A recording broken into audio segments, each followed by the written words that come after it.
Poet Hanif Abdurraqib on Genius, Basketball and Deconstructing Hierarchies in writingNow. The poet has written 5 books in just as many years. His latest, A Little Devil in America, Notes in Praise of Black Performance, was published in March and quickly gathered a wide range of accolades, becoming a finalist for the National Book Award. In between writing, Abdurraqib hasn't slowed down. Last year, he started 68-05, an archival project where writers can publish essays on albums that mean a lot to them. He started hosting Object of Sound, a podcast about music and culture. In July, he was named an editor for Tin House, a prestigious literary book publisher, and is set to acquire 3 books.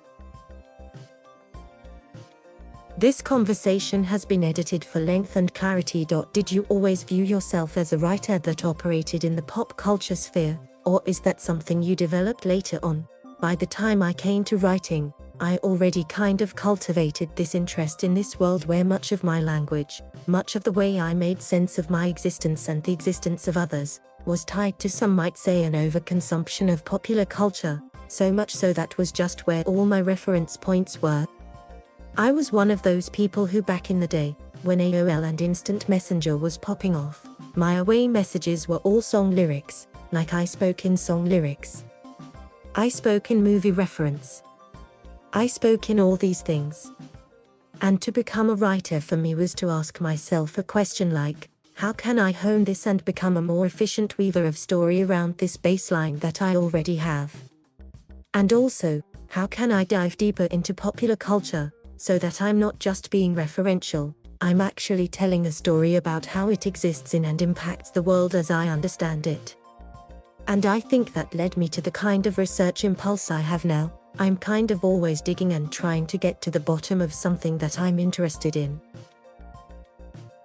For me, I think it's been always useful to begin with the something else.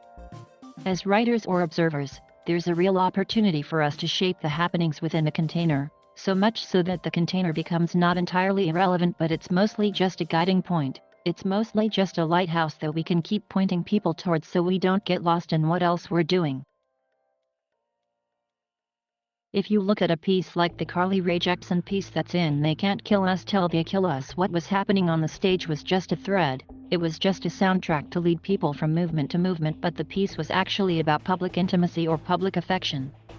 There's something about making the ordinary extraordinary, making something that others might consider quotidian into something singularly spectacular. I heard that your new book is about basketball. Is that true?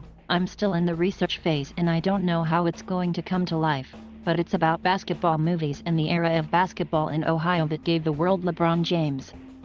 Which is, for me, not just a story about basketball but is also a story about who gets to make it out of place.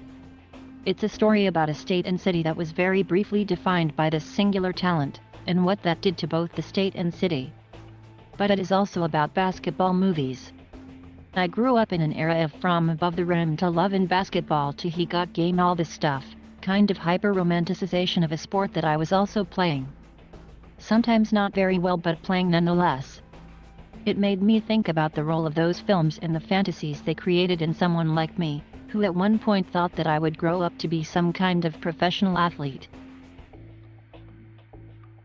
What's your favorite basketball movie? So unfortunately we are both Timberwolves fans. It's weird because every year I'm like, there's no point in getting optimistic, and then I cling to my lack of optimism through most of the off-season, and then right when the season comes up, I don't know why, I get swept away in the optimism. The Timberwolves losing and being bad used to really emotionally impact me, and now it's like, well, you know, it's part of being a Timberwolves fan, you're gonna lose. I think anyone that follows the team would agree with you. To answer your question, I feel like I'm the kind of fan who's just as fascinated with what happens off the court. The early Ben Simmons stuff, for example, really had me in a trance. It kind of feels like the basketball is a vessel into these other things, like what you were saying earlier.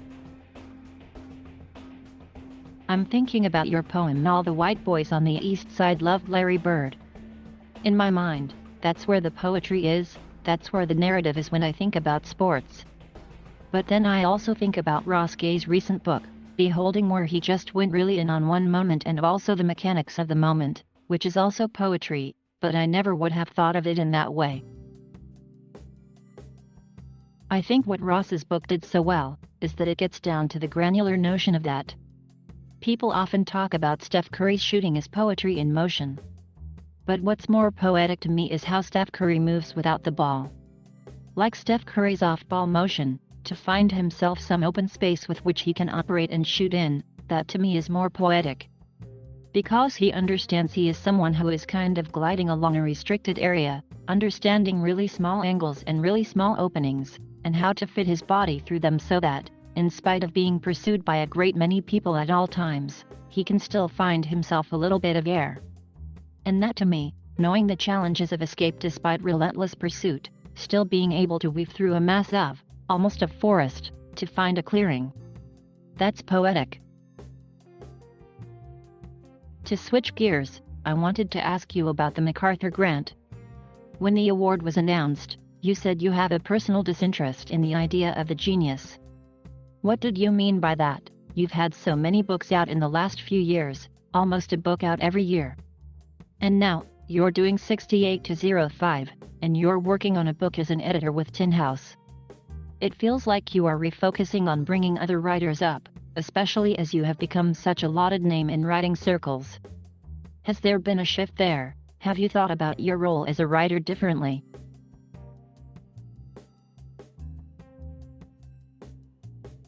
Thank you for watching. Please subscribe